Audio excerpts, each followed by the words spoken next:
자,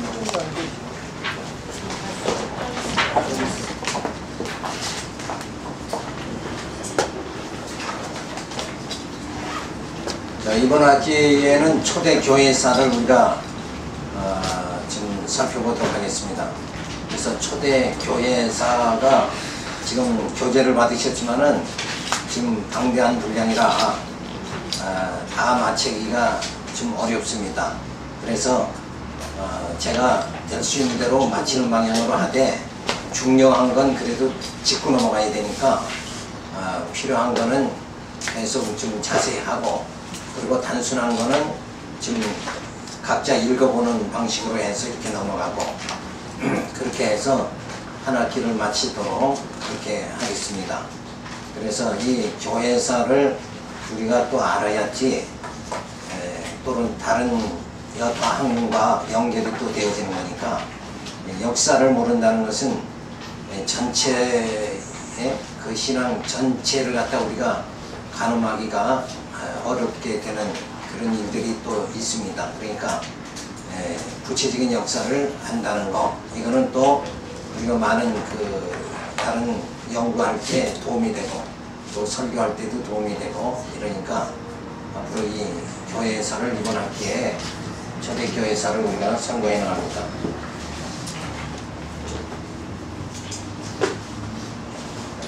우선 우리가 앞으로 살펴볼 내용들을, 그 목차를 우리가 살펴보면 제1장에서 초대교회의 배경입니다.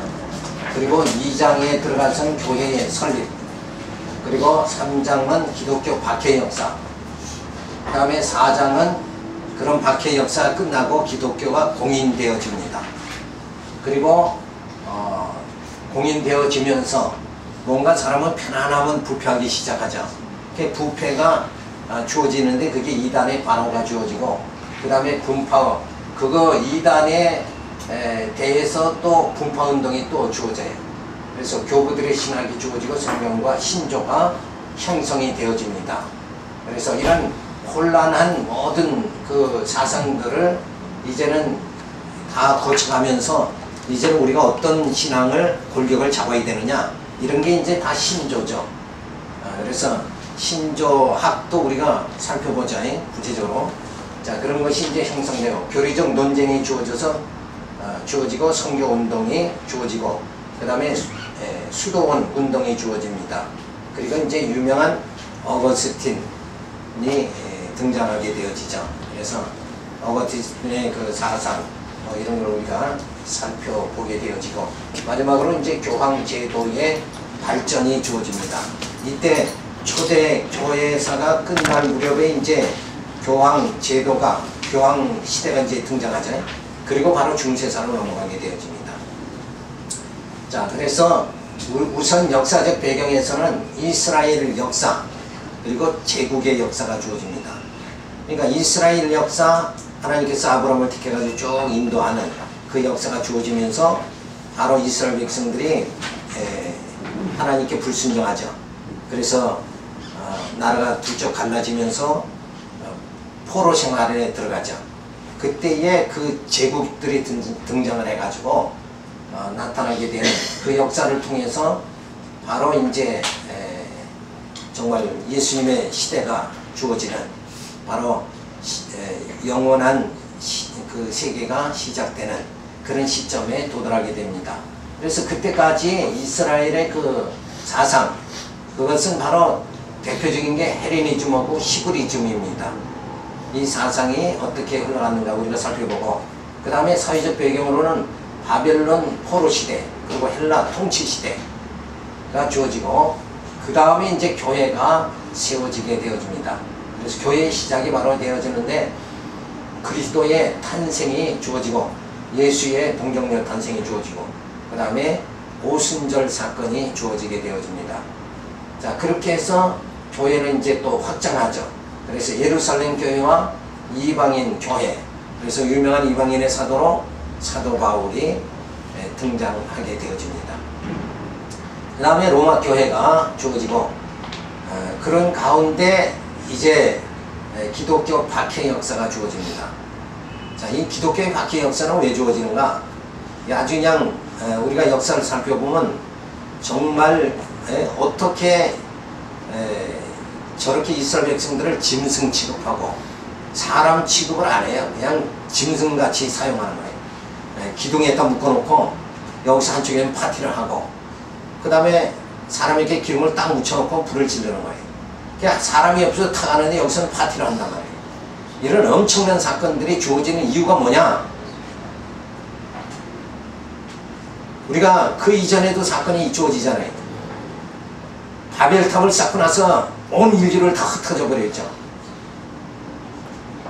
그 하나님에 대한 불순종이잖아요. 하나님께 대한 도전. 그것을 하나님은 그냥 내버려 두시지 않는다. 그래서 이런 박해 역사가 주어지는 건 예수를 십자가에 못 박아버리죠. 그러고 난 다음에 박해가, 엄청난 박해가 주어지는 거예요. 결국은 그런 역사적 사건을 통해 가지고 우리가 알 수 있는 건 뭐예요? 우리의 심령이 예수를 떠나서는 처참해질 수밖에 없다. 이런 걸 영적으로 우리가 깨달을 수가 있어야 됩니다. 근데 그걸 지금 감각이 없으면 지금 깨닫지 못하잖아요. 예수 떠난 생명은 죽음입니다. 바로 그것을 적나라하게 이 핍박 사건을 통해서 얼마나 비참한가, 그 사건을 보면서 우리가 정말 예수 떠난 심령은 죽음이다. 그것을 깨달을 수 있게 되어져야 되죠. 자, 그래서 예루살렘 멸망이 주어지고 예언대로 예루살렘은 완전히 멸망하고 유대인들은 세계 만방에 흩어져 버리고 말이죠. 그러니까 바벨탑을 쌓았을 적에 온 인류를 막 흩어버리듯이 예수를 십자가에 못 박은 이스라엘 백성들은 만방에 다 흩어버리고 맙니다. 그러나 하나님께서 아주 버리진 않죠. 꺼져가는 등불마저 끄지 않으시는 하나님께서, 꺾어져가는 갈대마저 꺾지 않으시는 하나님께서 지금 이방인의 구원이 이루어지면 마지막에 뭐예요? 유대인의 구원이 또 다시 주어집니다. 그 회복의 역사가 다시 주어질 때까지는 뭐예요? 저들이 얼마나 예수를 십자가에 못 박고 얼마나 고통을 받아야 되는가, 그것을 우리가 깨닫게 되어집니다. 그래서 예루살렘 성이 함락이 되고 마사다 전투가 주어지는 거예요. 여기서 참 엄청난 사람들이 또 죽어 넘어가죠. 죽게 되는데 그런 사건들 역사 속에서 정말 그 역사의 마사다 전투 그 부분만 보면 하나님이 어떻게 저렇게 하실 수 있는가? 우리가 생각할 때 하나님은 선하시고 하나님은 인자하신 분인데 어떻게 저렇게까지 할 수 있는가? 그런데 우리가 이 땅에 하나님은 자유주의자들이 그걸 주장하죠. 이 땅에 어떻게 전쟁과 기근이 주어지느냐? 그건 하나님이 뭐예요? 하나님이 살아계시다 그러면 그런 일이 주어질 수가 없다. 그렇게 생각하는 분들이 있죠. 그렇잖아요. 우리가 윤리적으로 생각할지 인간 이성으로 생각할지 그렇단 말이에요. 하나님이 선하신 하나님이 지금도 살아계신다 그러면 어떻게 전쟁이 나고 어떻게 갑자기 교통사고가 나서 또 그 신정동에 무슨 사건이 있어요? 묻지마 살인사건 났잖아요. 교도소에서 생활하던 사람이 나와서 길을 걷다가 보니까 난 이렇게 불행한데 그 2층에서 막 가족이 텔레비 보면서 웃는 소리가 나니까 나는 이렇게 불행한데 너는 왜 그렇게 행복하냐? 그래서 올라가서 그냥 망치로 사람을 다 쳐서 죽였어요. 이런 사건이 하나님이 살아계시다면 어떻게 이런 사건들이 주어지느냐? 그런 의문을 가질 수가 있죠. 그런데 그 하나님을 믿지 않는 자녀들이 아니니까 마귀와 마귀들이 한 짓이지. 근데 그건 단편적인 것이고, 자, 그런 하나님께서 모든 사건들을 전쟁이나 기근이나 이런 모든 사건, 이 사건을 통해서 하나님께서는 당신의 주권을 드러내는 거예요. 그래서 하나님께서 이런 모든 사건들을 통해서 예루살렘이 함락되고 마사다 전투가 주어서 이스라엘 백성들이 많이 죽는 이런 사건들이 터지는 거, 이런 사건들을 통해서 하나님은 정말 하나님의 그 섭리를 드러내시는 거다. 그래서 그리고 또 우리가 생각할 적에는 윤리적으로 생각할 땐 그건 악한 일이니까 그럴 수 있느냐 이렇게 생각할지 몰라도 결국 하나님 편에서 뭐예요? 빛과 어둠이라는 게 다 일반인 거예요. 인간에게는 그게 엄청난 사건이지만 하나님 편에서 봤을 적에는 그건 하나님의 주권 하에서는 그렇게 큰 문제가 아니다. 이런 걸 우리가 살펴보면서 앞으로 이제 그런 문제를 더 살펴보도록 하겠습니다. 그 다음에 유대인에 의한 박해가 주어지죠. 그리고 교리적 개념에 대한 교리적인 이제 그 대립이 주어지고, 그 다음에 이방인에 의한 박해가 주어지고, 타종교인들에 대한 박해, 기독교의 부도덕한 소문, 이걸로 인해 가지고 박해, 로마에 의한 박해, 황제들이, 로마 황제들이 이제 이 전부 11명이죠. 이게 보통 우리 교회사에서는 10대 박해다 이렇게 해서 10명의 교황을 등장하게 되고 거기서 박해의 사건을 다루는데, 저는 보니까 한 명이 더 있어요. 그래서 11명 이렇게 해서 박해 사건을 다뤘습니다. 그 다음에 박해가 종료되면서 이제 갈릴레오스 황제가 회심을 하고 콘스탄틴 황제의 등장이 주어지죠. 그래서 이스라엘 백성들에게 그 모든 박해가 여기서 종지부가 찍어지는 거예요. 끝나는 거예요. 박해 사건이 끝납니다. 그리고 기독교는 바로 공인이 되어지는 사건이 주어집니다. 그러니까 이 콘스탄틴 황제는 이스라엘의 그 모든 이 박해 사건을 갖다 종지부터 찍는 게 저가 무슨 뭐 신앙이 있어서 끝내는 게 아니라 저는 완전히 로마인이죠. 그리고 전혀 신앙이 없는 사람이에요. 근데 하나님께서 콘스탄틴 황제를 마음을 돌려가지고 기독교를 공인하게 만들고 모든 핍박을 중지시켜 버립니다. 그것은 마치 우리가 그 이전의 사건에 보면 이스라엘 백성들이 바빌론의 포로로 잡혀가죠. 거기서 도저히 이스라엘 스스로 힘으로는 포로에서 벗어날 힘이 없어요. 그런데 고레스 왕을 통해 가지고 하나님께서, 고레스 왕의 신앙이 있고 하나님 편에 섰기 때문에 해방시켜 준 게 아니에요. 하나님이 뭐예요? 그냥 붙잡아서 이방인 고레스 왕을 통해 가지고, 만약에 고레스가 신앙인이다, 유대인이다 그러면 저가 뭐 신앙이 있어서 뭐 이렇게 했다 할 수 있지만, 전혀 신앙이 없는 고레스 왕을 통해 가지고 하나님이 주권으로 전능한 힘으로 고레스를 통해 가지고 이스라엘 백성들을 포로해서 그냥 해방시켜버려라. 그렇게 한 거 마찬가지로 콘스탄틴 황제를 통해 가지고 모든 핍박이 다 끝나버리게 그렇게 만드신 것이다. 그러니 이런 것만 고레스나 콘스탄틴 황제를 보더라도 이거 틀림없이 하나님의 능력이 아니면 도저히 이런 사건이 주어질 수가 없어요. 우리가 일제 종살이 했죠. 압박을 당했지만은 히로시마에 원폭이 터지면서 저가 항복을 하죠. 그래서 우리가 느닷없이 해방이 된 거예요. 우리가 뭐 독립운동 우리 힘으로 해방된 거 아닙니다. 그게. 그렇게 하나님은 역사를 뭐예요? 당신 뜻대로 주장하신다. 그것을 우리가 역사에서 발견해야 돼. 야, 정말 하나님은 이렇게 역사하시는구나. 역사의 주관자가 하나님이시다. 이걸 깨닫지 않고 역사를 보면, 그런 시각으로 보지 않으면 역사는 단순히 뭐예요? 사건에 불과한 것이다. 우리가 신약에 많은 예수님 오셔서 표적을 행하잖아요.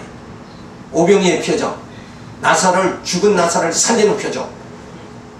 그걸 단순히 사건으로 보면서 야, 나도 저런 능력으로 우리 60년대에 그런 사람 나타났잖아요. 죽지 않는다. 그러니까 장사 지내지 말아라. 우리 딸은 살아난다. 그러고 우겼는데 결국은 사흘이 지나고 일주일이 지나도 살아나지 않은 거예요. 그게 아무나에게 주어지는 게 아니에요. 그렇죠? 그러니까 성경에서의 모든 표적이라는 게 결국은 뭔가 예수가 하나님의 보내심을 받은 그리스도다, 이걸 드러내는 거예요. 그 표적을 통해서 또 한 사건이 주어지는 게, 그 사건의 표적의 이면적인 뜻이 뭐냐? 하나님께서 계시의 말씀, 신구약 성경을 완성시키는 것이다. 그래서 그 계시의 말씀이 특별 계시가 완성됨을 통해 가지고 그 말씀으로 우리가 영적으로 양육받고 살아갈 수 있도록, 우리가 지금 이 땅에서 의지할 게 뭐예요? 아무것도 없잖아요. 인간이 의지할 수 있는 것은 이 땅의 모든 것은 다 변합니다. 전도서 같이 헛되고 헛되고 헛되다 또다 다 헛됩니다. 헛되지 않은 게 어디 있어요? 한번 꼽아봐요. 다 헛된 거예요. 그런데 그래도 하나님께서 딱 붙잡아 주시면 하나님 안에서 해 아래의 모든 것은 헛수고지만 뭐예요? 허무한 헛된 거지만 하나님 안에서 뭐예요? 헛된 것이 하나도 없습니다. 그러니까 우리가 믿음으로 하는 일은 모든 것이 헛된 것이 하나도 없는 거예요.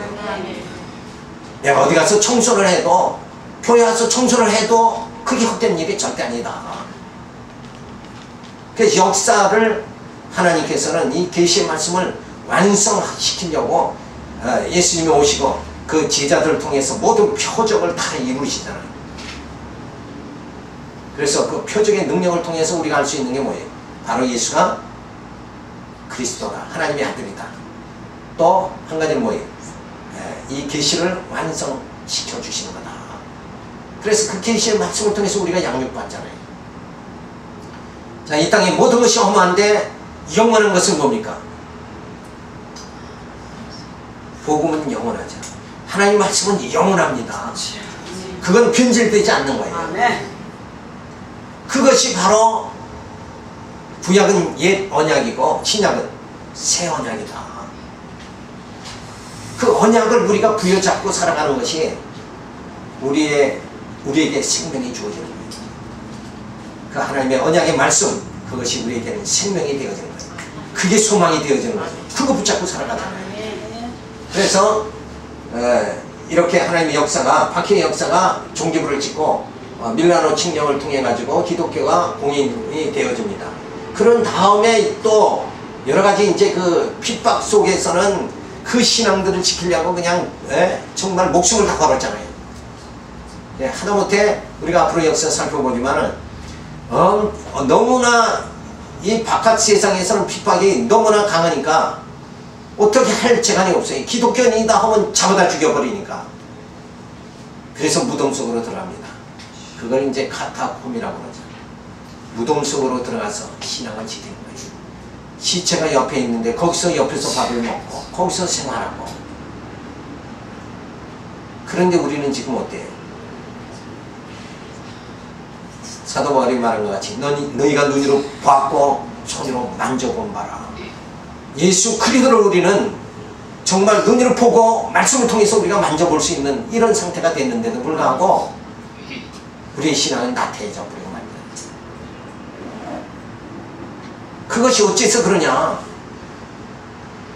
그 사람들이나 그때 당시에 무덤 속에 들어가면서도 신앙을 지키던 그 사람하고 오늘 나하고는 다 똑같아요. 인간 성정은 다 똑같은 거예요. 그래서 사도 바울이 가니까 막 사도 바울에게 절을 하죠. 난 나한테 절하지 말아라. 난 너희와 똑같은 성정을 가진 자다. 근데 왜 다르냐 이게 왜? 신앙 지키기 위해서 어떤 자들은 생명을 다하는 것이고 어떤 사람은 정말 나태와 방종에 빠져버리고 하느냐.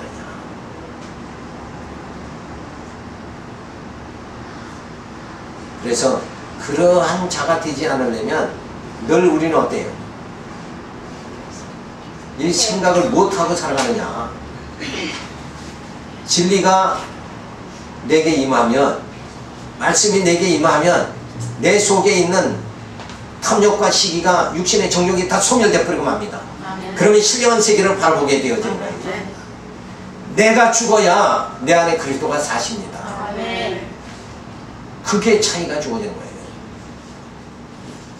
신앙 때문에 목숨을 바칠 수 있는 사람들은 벌써 그런 상태가 되어져야 되는 거예요. 예수의 생명 안에 들어갈 수 있는 그런 상태가 되어진다. 그런 심정이 되어지는 거죠. 그래서 말씀이 육신이 돼서 오신 그 예수가 그 아들의 영성령이 나를 사로잡아 주시면 내가 그 생명의 세계로 들어가게 되어질 줄로 믿습니다. 자, 그러면서 영지주의자들 또 분파운동이 쭉 주어지고 교부들의 신학이 주어지고 교리적 논쟁이 주어지고 그 다음에 이 수도운동이 주어지는 거예요. 그러니까 신앙들이 다 부패하니까 이제 우리는 우리 신앙을 거룩하게 깨끗하게 유지하기 위해서 어디로 들어가요? 수도원으로 들어가요. 근데 수도원 들어간다고 해서 우리 마음이 깨끗해지는 게 아니잖아요. 우리 심령이 깨끗하고 거룩하게 될 수 있는 것은 뭐예요? 하나님 말씀으로밖에 되지 않는 것이다. 말씀이 임하면 우리의 욕심이 탐욕이 사라져 버리는 거예요. 그리고 성령이 역사하면 내게 의지력이 발동되는 거예요. 그래서 힘있게 주의를 할 수 있는 그 능력이 우리에게 주어집니다. 그래서 항시 성령은 말씀을 통해서 생각을 바꾸게 만들어 주시고, 그리고 우리 심령이 뜨겁게 만들어 주셔서 주의할 수 있도록 만들어 주십니다. 그래서 늘 우리가 어느 한 군데 편협된 생활을 하면 치중하면 안 돼요. 항시에 우리 인격이라는 게 뭐예요? 지정의적. 지적으로, 정적으로, 의지적으로. 그러니까 말씀을 깨달았다고 하면서도 또 봉성 안 나와버리고, 선한 일에 동참하지 않고 이런다고 그런 것은 야고보 사도는 야고보서에서 그 죽은 믿음이다 그렇게 말하잖아요. 살아있는 자는 움직여야 되죠. 그러니까 진짜 말씀을 깨달았다 그러면 내가 믿음이 있다 그러면 믿음의 행위가 나타나야 되는 거죠. 그래서 이런 우리가 역사를 살펴보게 되어집니다. 자, 제1장 초대교회의 배경을 우리가 살펴보고 역사적 배경을 먼저 살펴봅니다. 첫 번째로 이스라엘의 역사는 바로 이스라엘 열족 아브라함, 이삭, 아브라함의 하나님, 이삭의 하나님, 야곱의 하나님을 통해서 역사는 시작되어집니다. 그 이전에 뭐예요? 바벨탑을 쌓아가지고 다 흩어져 버렸죠. 그리고 하나님께서 잠잠히 계시다가 그래도 사랑이 풍성하신 하나님께서 당신 피조물을 버리지 않으시고 당신 택한 자들을 버리시지 않으시고 갈대우리에 있는 아브라함을 택합니다. 그래서 여기서부터 이스라엘 역사가 주어진 거예요. 그래서 우리가 생각할 적에 아브라함의 하나님, 이삭의 하나님, 야곱의 하나님, 그러면 아브라함은 무슨 하나님이에요? 믿음의 하나님, 그렇게 얘기하죠. 야곱은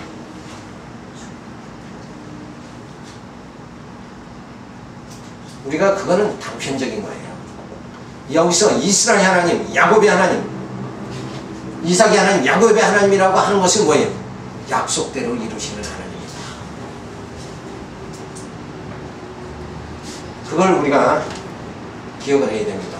그래서 이스라엘의 12지파, 야곱의 12아들로 인해서 이스라엘의 역사가 시작이 되어집니다. 로벤, 시므온, 레위, 유다, 단, 납달리, 갓, 아센, 이스라엘, 스불론, 요셉, 베냐민을 통해서 이 12지파, 그래서 구약의 12지파, 그 다음에 신약의 12사도, 이렇게 해서 하나님의 역사를 진행을 시켜 주십니다. 그리고 오늘날 우리 많은 목회자를 통해서 하나님의 역사가 계속 진행되어지고 있다 하는 거죠. 그래서 애굽의 번성을 통해서 출애굽, 광야, 가나안 땅을 정복하게 하고 다윗 왕을 통해서 나라를 세우고 솔로몬을 통해서 나라가 또 분열되죠. 그리고 북쪽 이스라엘, 그 아수르에게 721년에 멸망당하고 나라가 두 쪽이 갈라져가지고 남쪽 유다는 바빌론에 의해서 586년에 멸망당합니다. 그리고 포로로 잡혀가게 되어지죠. 그래서 그 다음에 뭐예요? 제국의 역사가 주어지게 되어집니다. 포로로 잡혀가서 결국 바벨론의 포로로 잡혀가죠. 그래서 그 이전에는 북쪽 이스라엘 아수르, 바벨론 이런 모든 제국의 역사가 주어지는데 마지막에 뭐예요? 끄인 돌이 무서운 짐승의 나라를 멸하고 영원한 나라를 세운다. 그래서 하나님의 나라가 이미 뭐예요? 시작이 된 것이다. 천국은 가까이 왔느니라. 예수님께서 이 땅에 오셔서 선언하셨어요. 왜? 예수님은 천국의 주인이 되시죠. 주인이 이 땅에 오셨어요. 이미 천국이 시작된 겁니다. 모든 이 땅의 시간세계는 이제 얼마 남질 않았어요. 이제 그 시간세계가 지금 진행되는 가운데 영혼세계, 예수 그리스도가 오심으로 영혼세계는 시작이 됐다.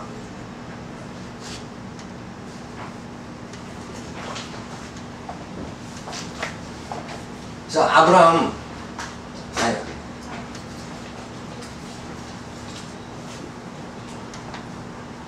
자, 아브라함과 다윗과 솔로몬, 그 다음에 나라가 두 쪽이 갈려가지고 북쪽 이스라엘은 721년에 망하죠. 아수르에 망하고 남쪽 유다는 586년에 바벨론에 의해서 망합니다. 그리고 그 이전에 605년에 느부갓네살 왕이 침범하여 여호야김을 폐위시키고 여호야긴을 세웁니다. 그리고 586년에 이제 다 포로로 잡혀갑니다. 그리고 시스기야가 왕이 되자 애굽과 친화 정책을 써서 바벨론과 대적하려 하자 애굽을 멸하고 예루살렘을 무너뜨려 버립니다. 그러니까 히스기야가 바벨론의 핍박을 받으니까 어디가 붙어요? 애굽으로 붙는 거예요. 그래서 구약의 선지자들이 너희가 애굽으로도 어떻게 하라고 그랬어요? 가지 말고, 그렇죠? 애굽으로 가지 말라고 선지자들이 그렇게 외치는데도 뭐예요? 히스기야 왕이 애굽을 가서 의지하는 거예요. 그러니까 바벨론이 애굽을 그냥 이스라엘 백성이 의지하는 애굽을 다 망하게 만들고, 그리고 이스라엘을 다 패망하게 만들고 포로로 잡아가 버리고. 그러니까 하나님을 의지하지 않고 다른 것 의지하면 그것까지 다 하나님께서 어떻게 해요? 담변하신다. 물질을 의지하면 물질과 함께 망해버리고 마는 거예요. 그래서 물질을 의지하는 것이 아니라 뭐예요? 물질을 우리가 통치하고 다스려야 돼요. 아멘. 그래서 그걸 선한 일에 쓸 수 있는 그런 통치력이 우리에게 이미 하나님이 주신 거예요. 근데 우리 마음이 뭐예요? 욕심이 주어지면 그게 상승돼 버리고 마는 거예요.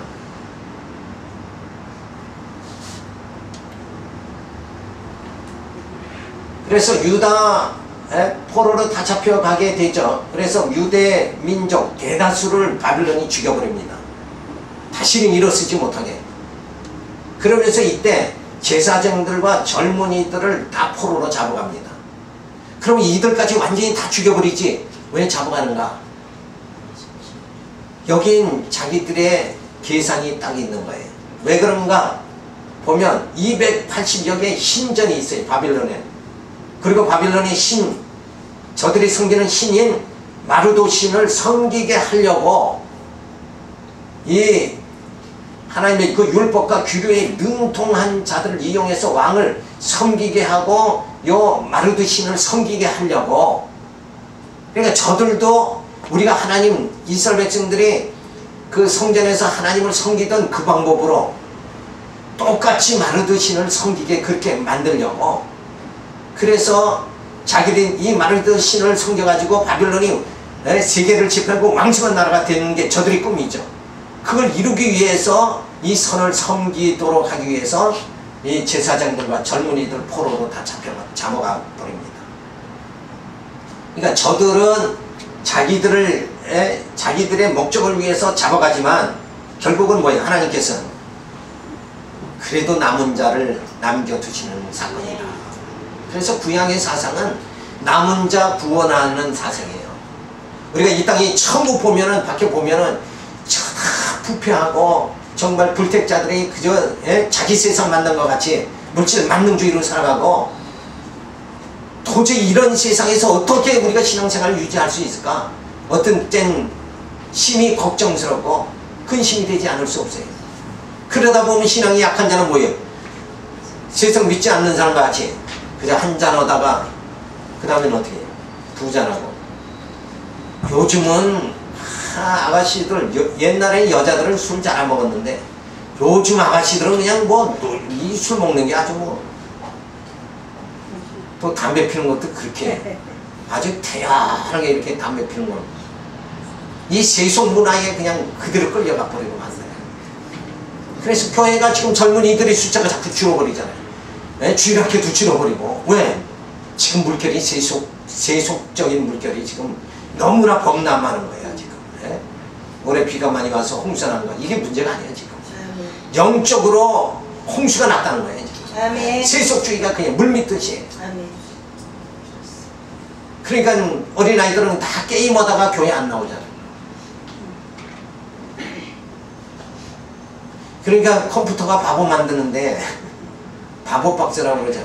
바보만은 만들어 버리니까 사람들이 다 멍해지는 거예요. 근데 그것을 또 정말 하나님의 일에 이렇게 오늘 이렇게 잘 또 사용하면 되는 거예요. 그러니까 세속주의에 빠져버리는 이런 그 바빌론의 신을 섬기게 하면서 여기서 또 다 세속주의에 빠지고 이렇게 만들어버리는 그런 사태가 또 주어지는 거예요. 그러니까 항시 우리는 뭐예요? 신앙은 뭐예요? 깨어 있어야죠. 긴장해야죠. 깨어 있어라. 근신하라. 하는 게 뭐예요? 세속에 빠지지 말라는 거예요. 세상 사람을 의지하는 저렇게 세상 사람들이 살아가는 방법으로 살면 나도 노년에 편안하게 참 즐겁게 살 것 같다. 그래서 그 방법으로 살아가는 거예요. 그러다 보면 하나님은 뭐예요? 멀리하게 되어지는 거죠. 근데 우리는 뭐예요? 생명이 누구에게 있는가? 오직 하나님께 있다. 그걸 아는데 어떻게 우리가 빠질 수 있느냐. 그래서 왕을 섬기게 하려고 포로로 다 잡혀가죠. 이때에 다니엘이 꿈을 해석하면서 이 암담한 처지에 있는 이스라엘 백성들에게 다니엘을 통해서 꿈을 보여주면서 소망을 주게 되어집니다. 이 땅은 어떻게 이루어질 것인가? 어떻게 앞으로 전개될 것인가? 이 포로 생활에서 암담한 상태에서 과연 앞으로 우리 이스라엘 백성들이 앞으로 어떻게 될 것인가? 이렇게 포로로 살다가 그냥 죽어버리고 말 것인가? 그럴 암담한 상태에 있을 때 다니엘을 통해서 하나님께서 뭐예요? 앞으로 될 일을 다 보여주신다.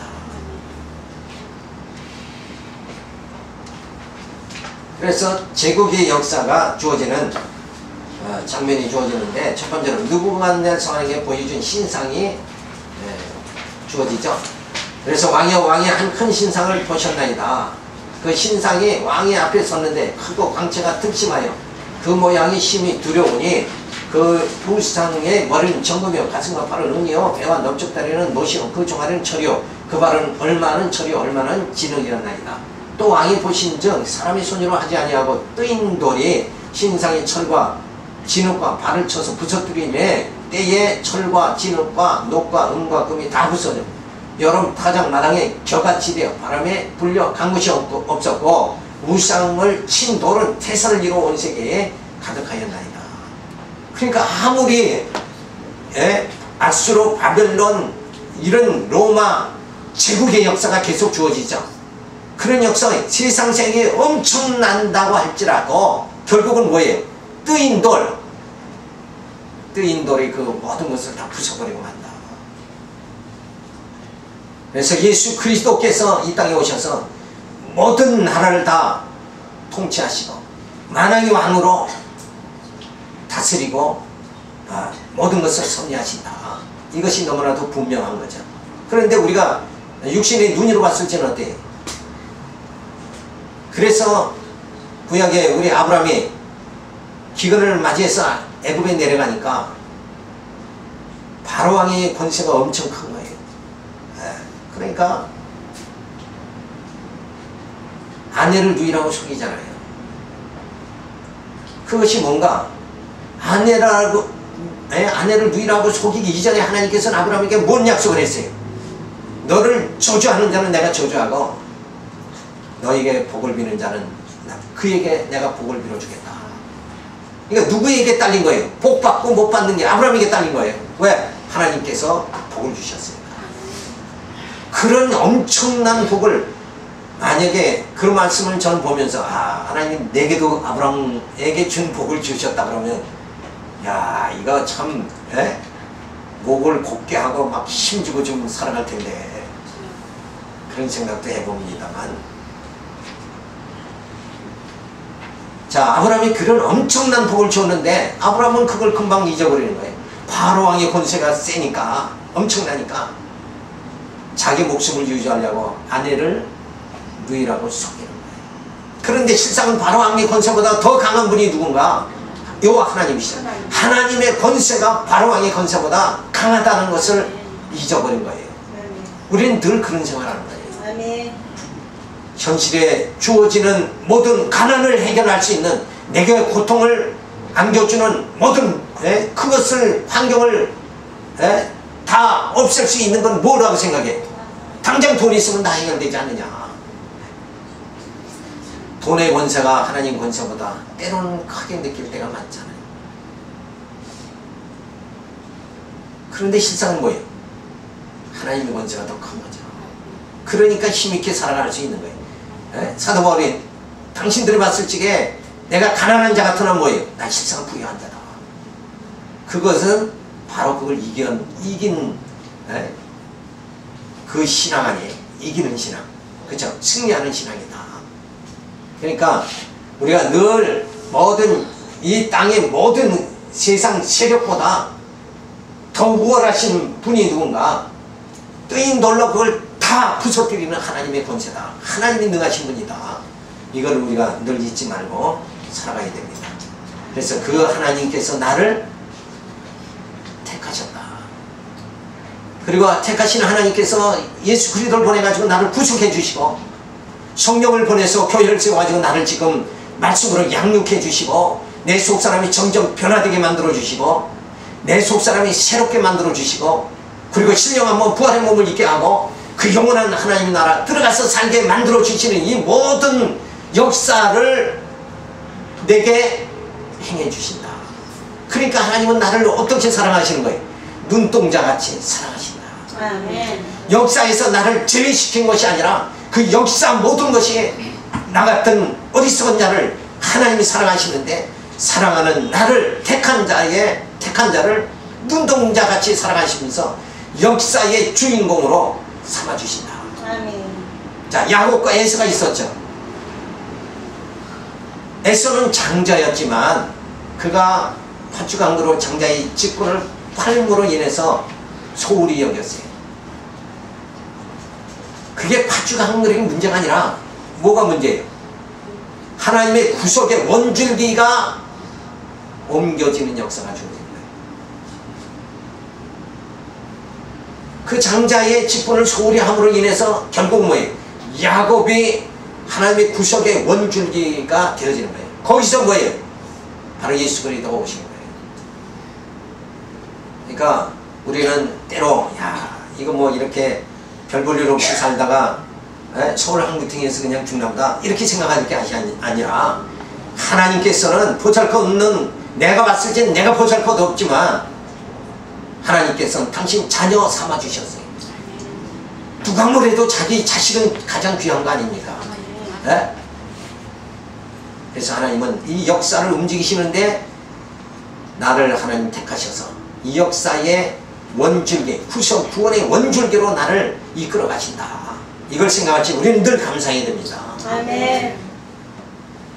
그냥 이 무지랭이 같은 인생, 이렇게 그냥 보잘것없이 살다가 무너지는구나, 이렇게 생각하지 마시고, 그 높으신 하나님께서, 전능하신 하나님께서 나를 눈동자같이 사랑하신다. 그것이 뭐예요? 구원의 원줄기로 삼으셔서, 원가지에 삼으셨다. 그래서 나를 하나님 나라로 인도해 주신다. 이걸 생각할 때 결코 우리는 뭐예요? 우리는 역사에서 소외된 게 아니고 결국 하나님의 역사에 우리 늘 등장해서 하나님이 나를 인도해 주신다. 아멘. 그러기 위해서 예수님이 오셨고, 그러기 위해서 성령께서 나를 붙잡아 주신다. 이런 정말 진리를 깨달으면 힘이 주어지잖아요. 네. 사람의 손으로 하지 아니하고 뜨인 돌은 예수 그리스도의 나라는 영원하게 된다는 것을 보여주신 거예요. 뜨인 돌이 이 땅의 마지막 나라를 멸하고 신령한 나라를 세워가시는 거예요. 그러면 아브라함과 다윗과 예수 그리스도의 세계니라. 마태복음 1장 1절에 구약이 전부 마치면서 마태복음 시작하면서 첫 마디가 뭐예요? 바로 이 말씀이죠. 아브라함과 다윗과 예수 그리스도의 세계니라. 이 세계, 영원한 세계가 지금 시작이 돼버린 거예요. 그러니까 우리가 시간 세계에 살지만 예수님이 오심으로 인해서 우리에게 뭐예요? 천국이 이미 주어진 거예요. 영원한 세계가 우리에게 이미 주어진 것이다. 나는 지금 뭘로 살아가요? 하나님의 자녀로 살아가는 삶이다. 천국의 백성으로 천국의 시민권을 가지고 지금 살아간다. 이걸 생각하면 이거 엄청난 거죠. 그래서 이런 말씀 속에서 야 그래도 대단하다. 스스로를 좀 대단하게 좀 생각을 해야 돼.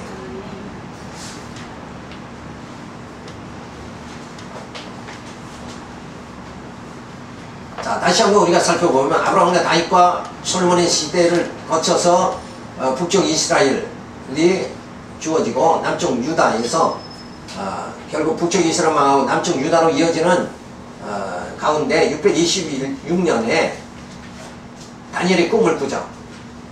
그래서 금, 은, 놋, 철과 진흙, 그 다음에 돌이, 뜨인 돌이 나타나죠. 그래서 금은 뭔가 바로 626년에 바빌론 제국이 등장하고 그 다음에 539년에 메데 파사 제국이 등장하고 그 다음에 331년에 놋과 같은 나라 헬라 제국이 등장합니다. 그 다음에 철과 진흙인 로마 제국이 등장하고 이 로마 제국이 등장한 가운데 바로 예수님께서 이 땅에 오셨다. 그래서 쓸모없는 것 같고 아무도 알아주지 않는 것 같으니 바로 모퉁이의 돌이 되신 예수님께서 등장하게 되어진다. 그래서 이 돌이라는 것은 여기 앞에 보면 금, 은, 놋, 철 이거는 다 우리에게 육신에게 다 필요한 거예요. 금, 은 이거 얼마나 화려한 거예요. 근데 돌은 보잘것없는 거예요. 근데 이 돌이 금과 은과 놋, 철 이걸 다 부숴버리고 만다. 바로 예수님께서 이 땅에 오셔서 버려진 돌과 같이 그렇게 핍박당하고 무시당하고 그래서 우리가 예수 믿는 사람이 이 땅에서 뭐 환영받는 게 아니라 때로는 핍박받고 무시당하잖아요. 그렇지만은 뭐예요? 세상을 다 저 제국의 나라를 다 멸하시는 분이 누군가? 바로 예수님이시다. 세상을 능히 이기는 자가 누군가? 하나님의 택한 백성이다.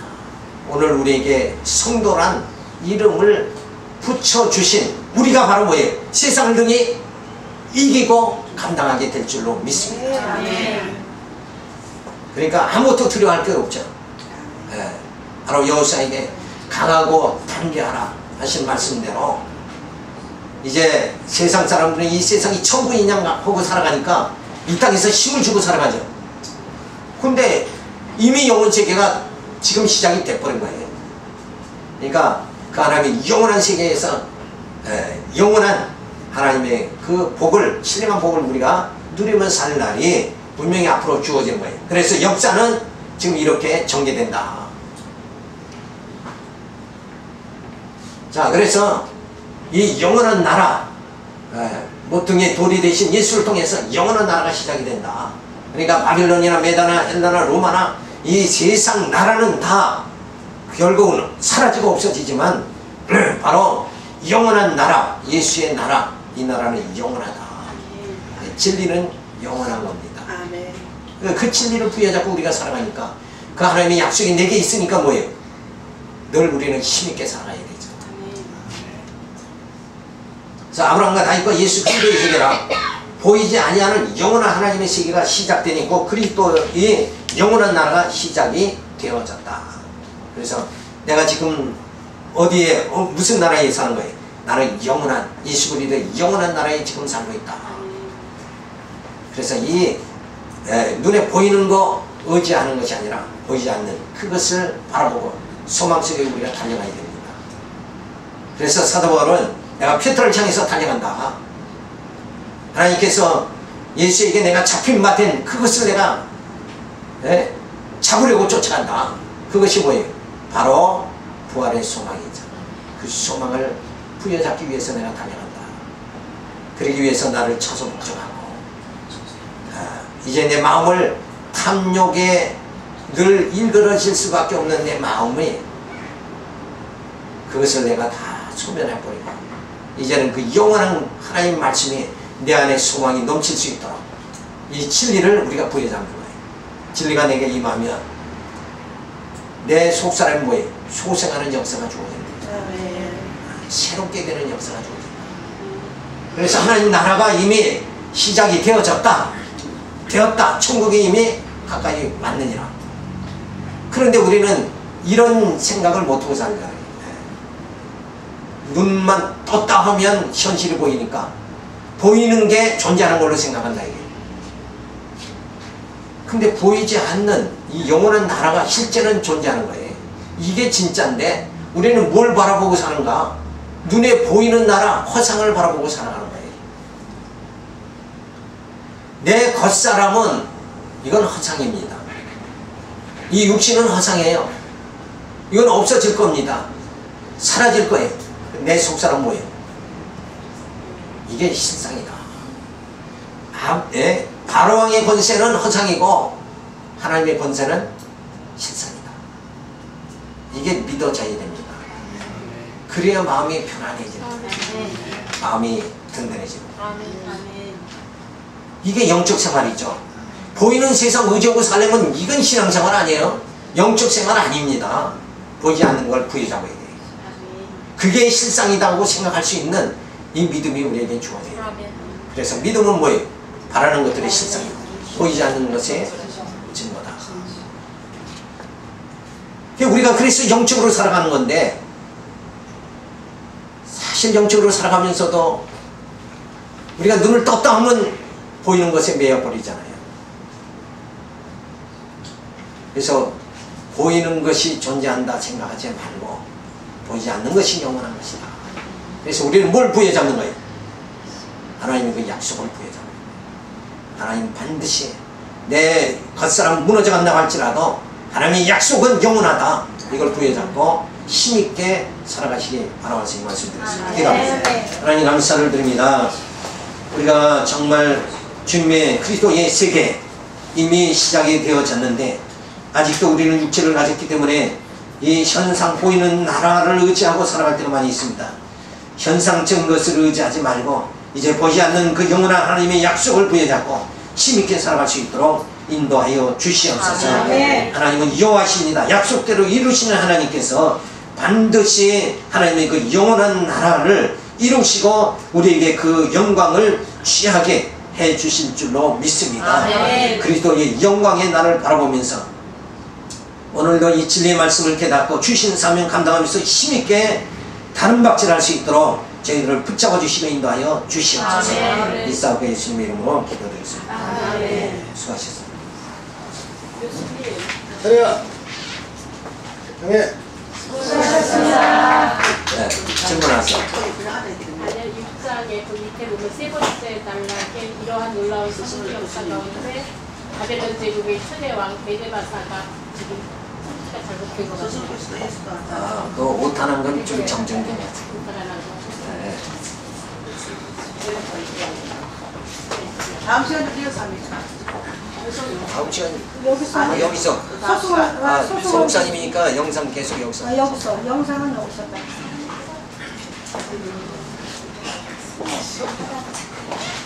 그거 아세요? 회장님? 여기 총무님하고